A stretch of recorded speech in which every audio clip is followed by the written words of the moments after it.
Well, it's been a brutal week on global markets. The ASX just posted its worst performance since 2022 after a wipeout of around $140 billion.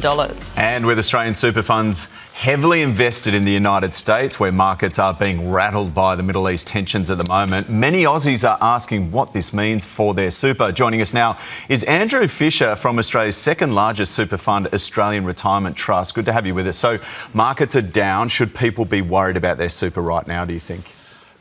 One of the important things we always try and reiterate to people is your superannuation is one of the longest term investments you're ever going to make. It's, for most Australians, it's going to be one of your two largest financial assets you hold. And so when you're thinking about your super, think about when you're going to be accessing that super and how long you need to be invested. For example, I think markets were down about 3% to 4% last week. Markets are up 10% year on year compounded for the last 10 years, and that's a much better test. That's 2.5 times your money. So down 4 versus up 2.5 times, that's the sort of thing you need to think about. And so if you're thinking about your super, when are you going to be accessing it? It's a long time away, and invest like that.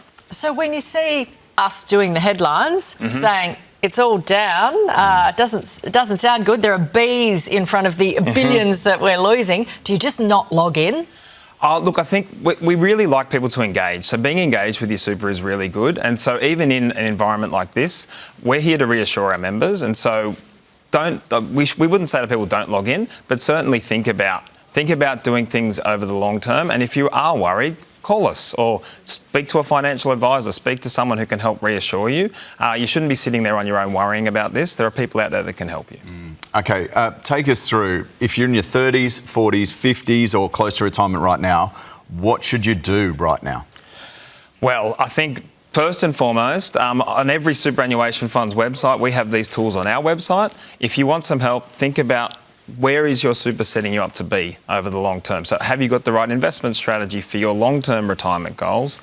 Have you thought about making additional contributions? One of the things we're doing in these sorts of environments is we're thinking about 10 years from today, our view around where the US market or any other market is going to be hasn't changed. And so if things are 5% cheaper than they were a week ago, they're 5% more attractive to us than they were a week ago as well. So we're more likely to be actually investing in these opportunities rather than running from them. Okay. Good idea. Gee, a lot of people didn't think of that. Thank you. Still ahead.